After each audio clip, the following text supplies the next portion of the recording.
दो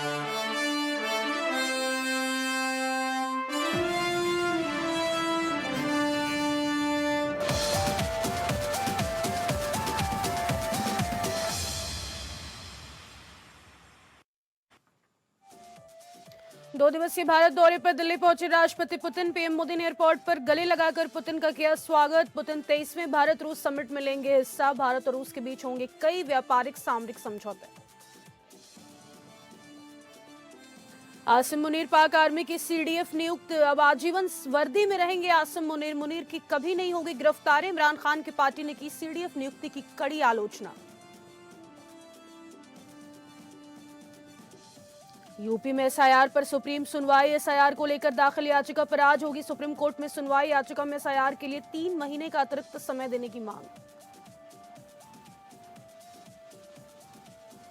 उत्तराखंड हाईकोर्ट का बड़ा फैसला। हाईकोर्ट ने उत्तराखंड पीसीएस मेंस परीक्षा पर लगाई रोक। प्रारंभिक परीक्षा में पूछे गए गलत प्रश्नों को लेकर लगाई रोक। 6 और 9 दिसंबर को होनी थी आयोजित। नमस्कार, वेरी गुड मॉर्निंग। स्वागत है आपका एपीएन न्यूज में। आपके साथ मैं हूं सदफ फातिमा। बुलेटिन की शुरुआत करेंगे बड़ी खबर के साथ, जहां पर भारत दौरे पर राष्ट्रपति पुतिन पहुंचे हैं। पीएम मोदी ने एयरपोर्ट पर पुतिन का खुद गले लगाकर स्वागत किया है। आपको बता दें, पुतिन और मोदी एक ही गाड़ी में आवास पहुंचे। पुतिन के सम्मान में पीएम मोदी ने डिनर की मेजबानी भी की है। पुतिन 23वें भारत रूस समिट में हिस्सा लेंगे। भारत और रूस के बीच कई व्यापारिक सामरिक समझौते होने वाले हैं। रूस के राष्ट्रपति व्लादिमीर पुतिन अपने 2 दिवसीय यात्रा में कल शाम भारत पहुंच गए हैं। राष्ट्रपति पुतिन का विमान पालम एयरपोर्ट पर लैंड किया, जहां पीएम मोदी ने एयरपोर्ट पर पुतिन को गले लगाकर उनका गर्मजोशी से स्वागत किया है। रूस के राष्ट्रपति पुतिन और भारत के प्रधानमंत्री नरेंद्र मोदी दोनों एक ही गाड़ी से पीएम आवास पहुंचे। उनके सम्मान में प्रधानमंत्री मोदी ने गुरुवार रात एक प्राइवेट डिनर की मेजबानी की। रूस यूक्रेन युद्ध शुरू होने के बाद राष्ट्रपति पुतिन का पहला भारत दौरा है। रूसी राष्ट्रपति व्लादिमीर पुतिन का भारत का आखिरी दौरा 6 दिसंबर 2021 को हुआ था, यानी रूस यूक्रेन जंग के बाद पुतिन पहली बार भारत आ रहे हैं। राष्ट्रपति पुतिन का यह दौरा भारत और रूस के रणनीतिक संबंधों के 25 वर्ष पूरे होने के मौके पर हो रहा है। 2000 में राष्ट्रपति पुतिन और भारत के तत्कालीन प्रधानमंत्री अटल बिहारी वाजपेयी ने दोनों देशों के बीच रणनीतिक साझेदारी पर हस्ताक्षर कर इसकी शुरुआत की थी। रूस के राष्ट्रपति व्लादिमीर पुतिन ने बृहस्पतिवार को कहा कि भारत और रूस का सहयोग किसी भी देश के खिलाफ नहीं है और इसका उद्देश्य सिर्फ दोनों देशों द्वारा अपने अपने राष्ट्रीय हितों की रक्षा करना है। पुतिन ने यह टिप्पणी भारत और रूस के प्रति अमेरिका के आक्रामक रुख की पृष्ठभूमि में की है। रूस के साथ भारत के ऊर्जा संबंधों के संदर्भ में पुतिन ने कहा कि कुछ तत्व रूस के साथ भारत के घनिष्ठ संबंधों के मद्देनजर अंतर्राष्ट्रीय बाजारों में भारत की बढ़ती भूमिका को नापसंद करते हैं और ये तत्व राजनीतिक कारणों से भारत के प्रभाव को सीमित करने के लिए कृत्रिम बाधाएं खड़ी करने का प्रयास कर रहे हैं। वहीं रूस के राष्ट्रपति व्लादिमीर पुतिन की यह यात्रा आर्थिक सहयोग को बहुत मजबूत करने में लंबा रास्ता तय करेगी। राष्ट्रपति पुतिन बड़ी संख्या में व्यापारिक प्रतिनिधियों के साथ यात्रा पर आए हैं। भारत रूस के साथ व्यापार घाटे को कम करने की उम्मीद कर रहा है। भारतीय निर्यात बढ़ाने के लिए कई रास्ते तलाशे जा रहे हैं, विशेष रूप से दवाइयों, ऑटोमोबाइल, कृषि उत्पादों, समुद्री उत्पादों सहित के क्षेत्र में भारतीय कारोबारियों और उत्पादों को रूस में बड़ा बाजार मिलेगा, जिससे रोजगार सृजन को बल मिलेगा और हमारे किसानों की समृद्धि बढ़ेगी। वहीं जहाजरानी, स्वास्थ्य सेवाओं, उर्वरकों और कनेक्टिविटी के क्षेत्र में कई समझौते और एमओयू होने की उम्मीद है। जन जन के बीच संबंधों, मोबिलिटी, पार्टनरशिप, संस्कृति और वैज्ञानिक सहयोग के क्षेत्र में भी अधिक सहयोग देखने को मिलेगा। व्लादिमीर पुतिन 23वें भारत रूस समिट में हिस्सा लेने भारत आए हैं। ये भारत और रूस के बीच होने वाली वार्षिक बैठक है, जो अमूमन दिसंबर में आयोजित होती है और भारत और रूस बारी बारी से इसकी मेजबानी करते हैं। इस दौरान S-400 एयर डिफेंस सिस्टम और Su-57 फाइटर जेट सहित डिफेंस डील पर चर्चा होगी। तेल की सप्लाई बढ़ाने और न्यूक्लियर एनर्जी सेक्टर में सहयोग बढ़ाने के लिए नए रास्ते तलाशने पर भी चर्चा होगी। इसके साथ ही भारत और रूस के बीच द्विपक्षीय व्यापार को 2030 तक बढ़ाकर $100 अरब ले जाने का मकसद है।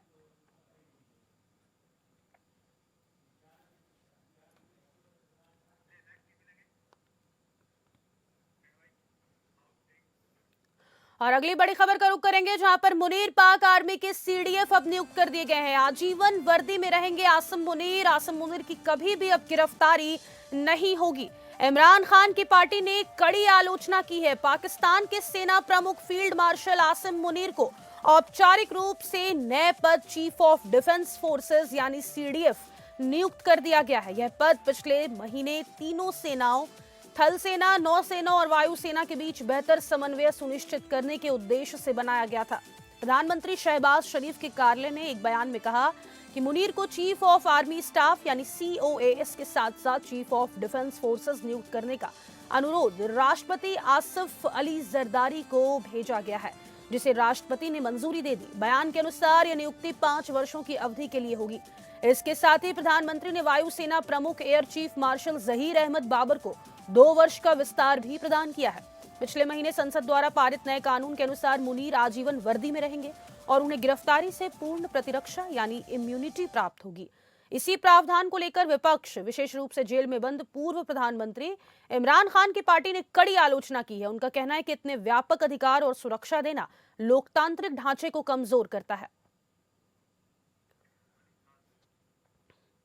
और ज्यादा जानकारी के साथ इनपुट हेड मनीष राज सिंह हमारे साथ फोन लाइन पर जुड़ गए हैं। मनीष, क्या लगता है आपको, आसिम मुनीर को अब सीडीएफ नियुक्त कर देना, आजीवन गिरफ्तारी से वो बचे रहेंगे, इसके पीछे पाकिस्तान का क्या एजेंडा हो सकता है? देखिए, पाकिस्तान की जो राजनीति रही है पिछले काफी दिनों से काफी दिलचस्प रही है।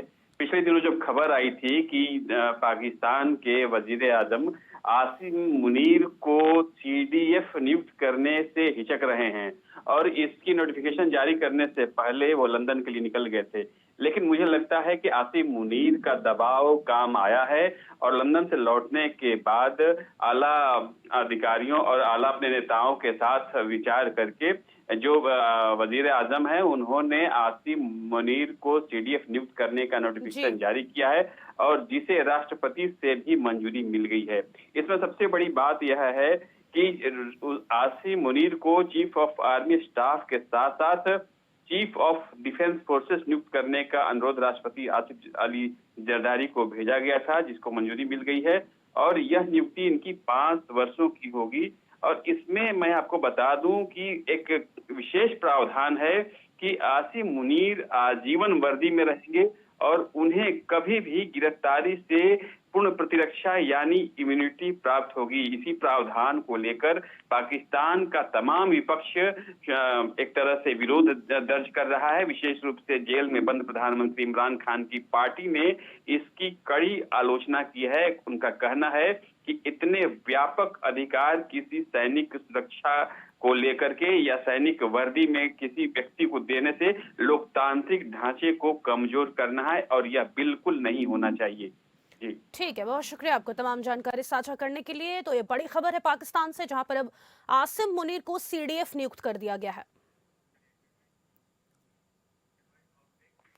और अगली खबर राजधानी पटना से इस वक्त सामने निकल कर आ रही है। आपको बता दें, सीएम नीतीश का विपक्ष पर निशाना। हम 2 बार आपके साथ गए लेकिन आपने गड़बड़ी की। नीतीश कुमार का बयान सामने आया है, अब हम कभी आपके साथ नहीं जाएंगे। बिहार विधानसभा के अंदर मुख्यमंत्री नीतीश कुमार ने बड़ा बयान दिया है। उन्होंने कहा कि उनकी सरकार ने लगातार विकास के लिए काम किया। विपक्ष पर निशाना साधते हुए नीतीश कुमार ने कहा कि हम 2 बार आपके साथ गए थे लेकिन आपने गड़बड़ी की, इसलिए छोड़ दिया। अब हम कभी आपके साथ नहीं जाएंगे। मुख्यमंत्री ने कहा कि जब वे विपक्ष के साथ थे तब सब काम मान लिया जाता था, लेकिन अब वही सहयोग नहीं मिल रहा है। नीतीश कुमार ने कहा कि 24 नवंबर 2005 को पहली बार एनडीए की सरकार बनी और उसी समय से बिहार में कानून का राज स्थापित हुआ। उन्होंने कहा कि बीते 20 वर्षों से बिहार के विकास के लिए निरंतर काम किया गया है और विकास ही उनका मुख्य उद्देश्य है। सीएम ने बिहार की जनता का आभार जताया है और कहा कि लोगों ने बढ़ चढ़कर चुनाव में हिस्सा लिया। उन्होंने कहा कि राज्य में प्रेम और भाईचारा है। पहले हिंदू मुस्लिम विवाद होता था, लेकिन सरकार ने कब्रिस्तानों और मंदिरों की घेराबंदी कराई, जिससे शांति कायम रही।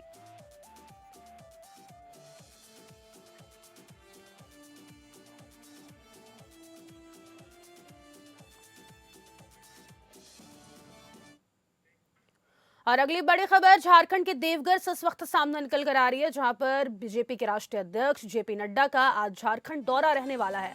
आज देवघर पहुंचेंगे भाजपा के राष्ट्रीय अध्यक्ष जेपी नड्डा। देवघर में बने भाजपा के भव्य कार्यालय का उद्घाटन करेंगे।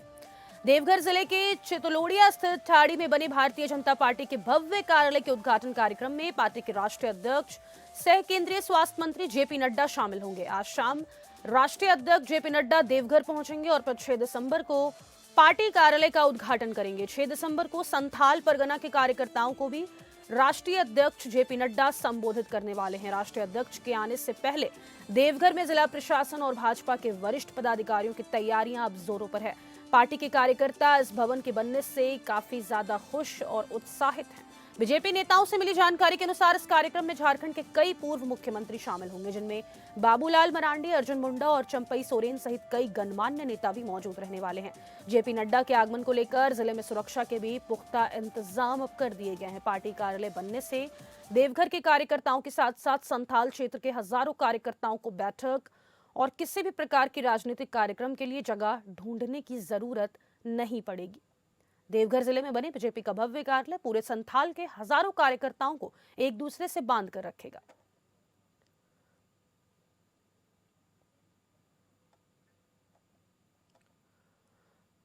तो बता दें आपको, आज जेपी नड्डा का झारखंड दौरा रहने वाला है, जहां पर वो नए बीजेपी कार्यालय का उद्घाटन करेंगे। 6 दिसंबर को संथाल परगना के कार्यकर्ताओं को भी राष्ट्रीय अध्यक्ष जेपी नड्डा संबोधित करेंगे। ज्यादा जानकारी के साथ झारखंड के ब्यूरो हेड अजय सिंह हमारे साथ फोन लाइन पर जुड़ गए हैं। अजय, आज जेपी नड्डा का ये दौरा कितना महत्वपूर्ण रहने वाला है? उनके आगमन को लेकर क्या कुछ तैयारियां? देखिए फातिमा, मैं बताऊं कि जेपी नड्डा जो है आज ये जो है झारखंड दौरे पर हैं और जो है वो देवघर में आएंगे। और संथाल जो संथाल का जो इलाका है वो देवघर उसका प्रमुख स्थल माना जाता है। और वहाँ जेपी नड्डा जो है लगातार ये भाजपा का ये प्रयास रहा है कि जो है भाजपा को जो है संथाल के रास्ते जो है पूरी तरह पैवत किया जाए, किसी तरह से हो वो संथाल में पूरी तरह अपनी पैठ बनानी चाह रही। इसी कड़ी में जो लगातार बीजेपी के जो आला नेता हैं लगातार जो है वो वहाँ झारखंड दौरा कर रहे हैं। इसी कड़ी में जो है जेपी नड्डा आ रहे हैं। एक बात और जो महत्वपूर्ण सबसे बड़ी बात है कि जो है पिछली कल से ही जो है 5 तारीख से ही जो है झारखंड का जो शीतकालीन सत्र है और उसमें जो लगातार जो है पिछले कुछ दिनों से मुख्यमंत्री का जो दौरा रहा है, मुख्यमंत्री का जो है दिल्ली का बुलावा रहा है, बाजार अटकलों का बाजार लगातार गर्म रहा है कि जो है बीजेपी के जो है हेमंत सोरेन जो है दिल्ली का प्रवास कर रहे हैं। तो इसमें जो है लोगों के बीच ये आशंका बनी रहती है और जो लोकल मीडिया है, जो यूट्यूबर्स है, वो लगातार चलाते रहे हैं कि झारखंड सरकार जो कुछ संकट में पड़ी है तो इसके लिए शायद कुछ ऐसा हो, लेकिन ऐसी कोई बात नहीं है। उसी कड़ी को जो है क्योंकि संथाल का जो इलाका है वो भाजपा को जो है वहाँ पर कमजोर रही है और लगातार वो भाजपा का प्रयास रहा है कि संथाल अगर हम साथ लेते हैं तो भाजपा अपनी गहरी पैठ बना लेगी। इसी कड़ी की जो है जेपी नड्डा झारखंड का दौरा कर रहे हैं। ठीक है, बहुत शुक्रिया आपका तमाम जानकारी साझा करने के लिए। तो आज जेपी नड्डा का झारखंड दौरा रहने वाला है। आपको बता दें, भारतीय जनता पार्टी कार्यालय का उद्घाटन करेंगे।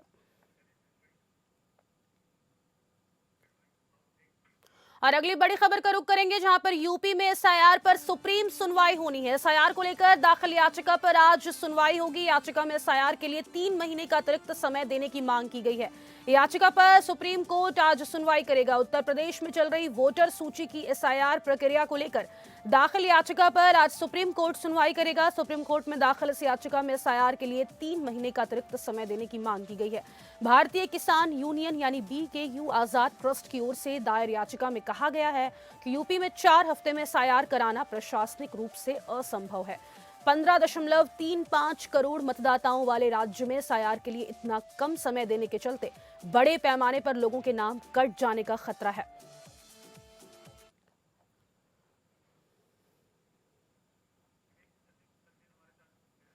और ज्यादा जानकारी के साथ संवाददाता विवेक सिंह चंदेल हमारे साथ फोन लाइन पर जुड़ गए हैं। विवेक, आज सुप्रीम सुनवाई होनी है उत्तर प्रदेश में चल रहे एसआईआर प्रक्रिया को लेकर, क्योंकि लगातार ये कहा जा रहा है कि इतने कम समय में एसआईआर की प्रक्रिया को उत्तर प्रदेश में करवा पाना असंभव है।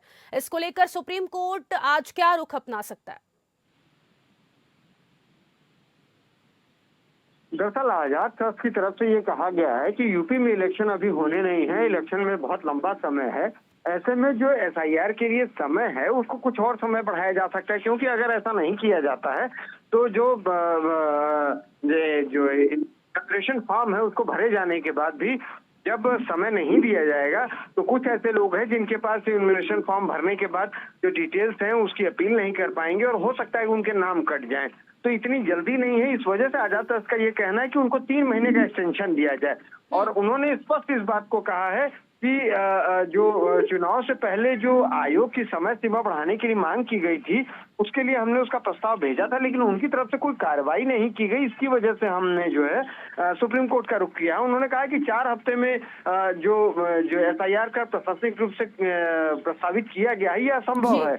और जहाँ पे तकरीबन 15.5 करोड़ के करीब मतदाता हैं, और ऐसे में उनको अगर थोड़ा एक्स्ट्रा और समय दे दिया जाता है तो ये उन लोगों के लिए अच्छा होगा जिनका नाम एसआईआर से हटने की उम्मीद है, जिनको इसी आशंका है कि ऐसा हो सकता है। उन्होंने उनका सबसे बड़ा स्पष्ट रीजन यही बताया था कि इलेक्शन अभी 2027 में होने हैं और अभी 2025 का अंतिम समय ही चल रहा है, तो अगर एसआईआर की प्रक्रिया का समय थोड़ा और बढ़ाया जा सकता है तो इसमें कोई दिक्कत नहीं होनी चाहिए।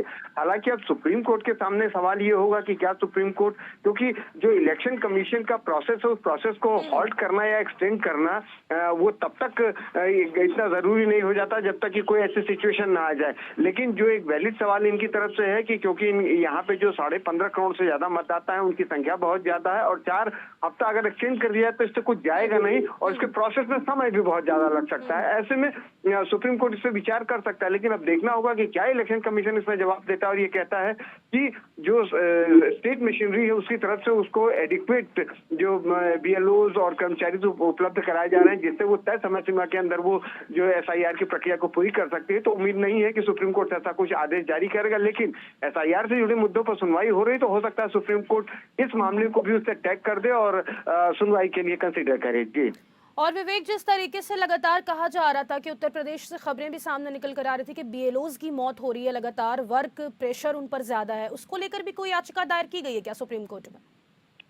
नहीं, बिल्कुल जो ये आपका सवाल है बेसिकली ये कल से मौजूद रखता है कि कल जब ये इस मामले पर एसआईआर की जो कॉन्स्टिट्यूशन वैलिडिटी है उसके ऊपर जो सुनवाई चल रही थी, उस दौरान जो गोपाल शंकर नारायण थे उनकी तरफ से ये सवाल उठाया गया था कि लगातार बीएलओज की डेथ हो रही है और स्पेसिफिकली ये था कि तमिलनाडु, केरल जैसे जगहों की याचिकाओं पर जब सुनवाई हो रही तब इस मामले को उठाया गया था और ये स्पष्ट किया गया था कि यूपी में ही बीएलओज और उनके ऊपर तकरीबन 50 एफआईआर दर्ज की गई हैं।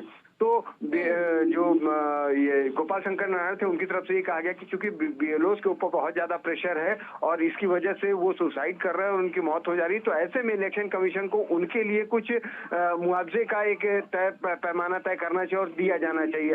हालांकि इलेक्शन कमीशन ने बहुत स्पष्ट किया कि चूंकि जो बीएलओज हैं, एक बीएलओ को 1200 या क्योंकि जो एक पोलिंग बूथ होता है उसमें 1200 ही वोट होते हैं और जो बीएलओ होता है उनको ही वेरीफाई करना पड़ता है, तो एक बीएलओ के ऊपर जो संख्या है वो इतनी ज्यादा नहीं है जिससे कि वर्क प्रेशर बहुत बढ़े। लेकिन सवाल ये है कि जहां तक उनके मुआवजे की बात है, इसके लिए इलेक्शन कमीशन या सरकारें अपनी चीजें तय कर सकती हैं और कल सुप्रीम कोर्ट ने भी स्पष्ट कहा था कि अगर ऐसी कोई समस्या आती है तो ये राज्य का दायित्व है कि बीएलओ की संख्या कम है तो उनकी संख्या अगर एक जगह पे 10,000 बीएलओ लगाए गए हैं तो उसकी 20 और 30,000 बीएलओ लगाए जा सकते हैं, क्योंकि उनके ऊपर वर्क का प्रेशर ना हो, इसकी वजह से उनको सुसाइड और ये चीजें ना बहुत करनी शुक्रिया पड़े। आपका तमाम जानकारी साझा करने के लिए। तो आपको बता दें आज सुप्रीम सुनवाई सुप्रीम कोर्ट में एसआईआर प्रक्रिया को लेकर होगी। और अगली बड़ी खबर उत्तराखंड से सामने निकल कर आ रही है। आपको बता दें उत्तराखंड हाईकोर्ट का बड़ा फैसला सामने आया है। हाईकोर्ट ने पीसीएस मेंस परीक्षा पर रोक लगा दी है। प्रारंभिक परीक्षा में पूछे गए गलत प्रश्नों को लेकर यह रोक लगाई गई है। आपको बता दें उत्तराखंड उच्च न्यायालय ने उत्तराखंड सम्मिलित राज्य सिविल प्रवर अधीनस्थ सेवा परीक्षा 2025 की प्रस्तावित मुख्य परीक्षा पर रोक लगा दी है। यह परीक्षा 6 और 9 दिसंबर को आयोजित होनी थी। यह रोक प्रारंभिक परीक्षा में पूछे गए गलत प्रश्नों को लेकर दायर याचिका पर सुनवाई के बाद लगाई गई है। मामले की सुनवाई न्यायमूर्ति रविंद्र मैठानी और न्यायमूर्ति आलोक मेहरा की खंडपीठ के समक्ष हुई। न्यायालय ने उत्तराखंड लोक सेवा आयोग को निर्देश दिए हैं कि वह सामान्य अध्ययन विषय के गलत प्रश्न को हटाकर प्रारंभिक परीक्षा का संशोधित परिणाम जारी करे। इसके अलावा वर्ष 2022 के रेगुलेशन के अनुसार नई मेरिट सूची जारी की जाए। मामले के अनुसार कुलदीप कुमार सहित अन्य अभ्यर्थियों ने हाईकोर्ट में याचिका दायर कर प्रारंभिक परीक्षा के प्रश्नों को चुनौती दी थी। यह परीक्षा डिप्टी कलेक्टर, पुलिस उपाधीक्षक, वित्त अधिकारी, कोषाधिकारी, सहायक आयुक्त राज्य कर अधिकारी, सहायक नगर आयुक्त, अधिशासी अधिकारी, अपर मुख्य अधिकारी, जिला पंचायत, जिला समाज कल्याण अधिकारी सहित 120 से अधिक पदों के लिए आयोजित की गई थी। इसका परिणाम 8 अक्टूबर को जारी किया गया था। इसमें करीब 1200 अभ्यर्थियों को मुख्य परीक्षा के लिए सफल घोषित किया गया था।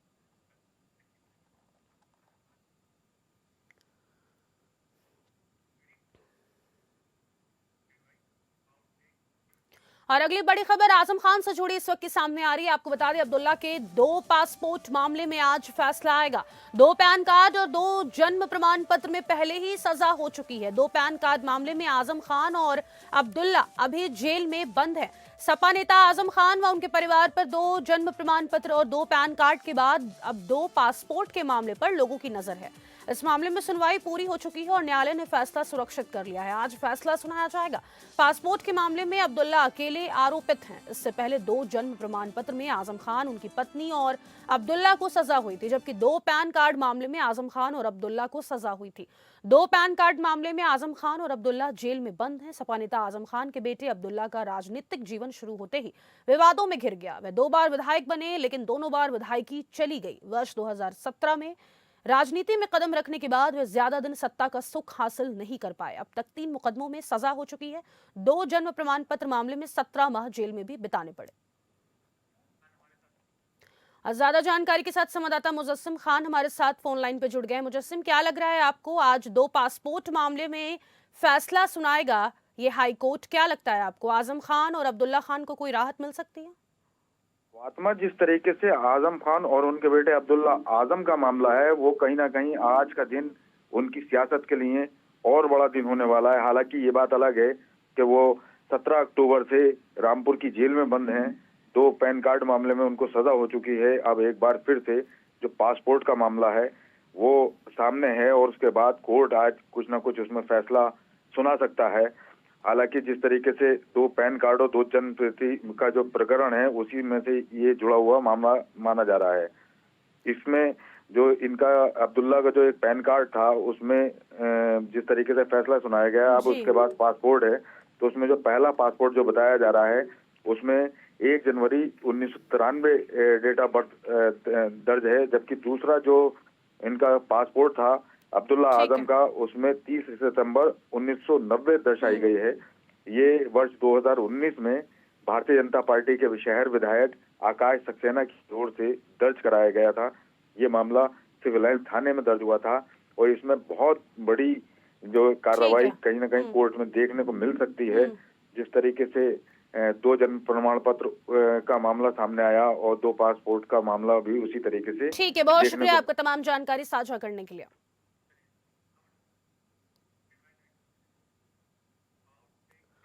और अगली बड़ी खबर रामपुर से इस वक्त सामने निकल कर आ रही है, जहां पर कागजों में मुर्दा दिखाए गए हैं पेंशन धारक। आपको बता दें, डीएम ने कड़ा एक्शन इस पूरे मामले पर अब ले लिया है। ग्राम पंचायत अधिकारी तत्काल प्रभाव से निलंबित कर दिए गए हैं। खंड विकास अधिकारी को कारण बताओ नोटिस भी जारी कर दिया गया है।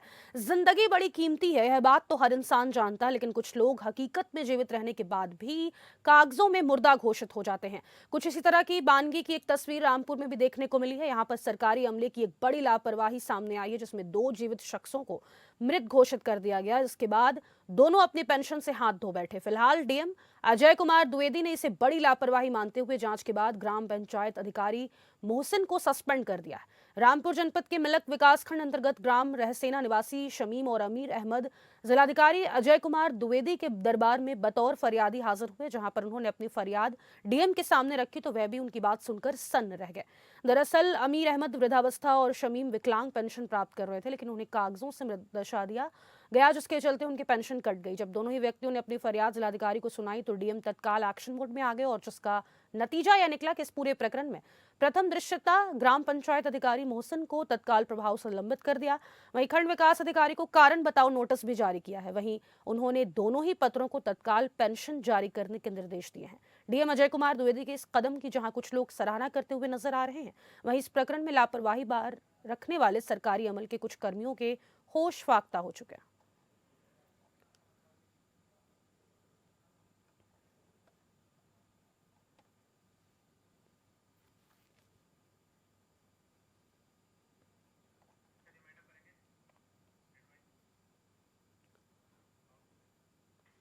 इस बुलेटिन में फिलहाल के लिए इतना ही। मुझे दीजिए इजाजत। नमस्कार।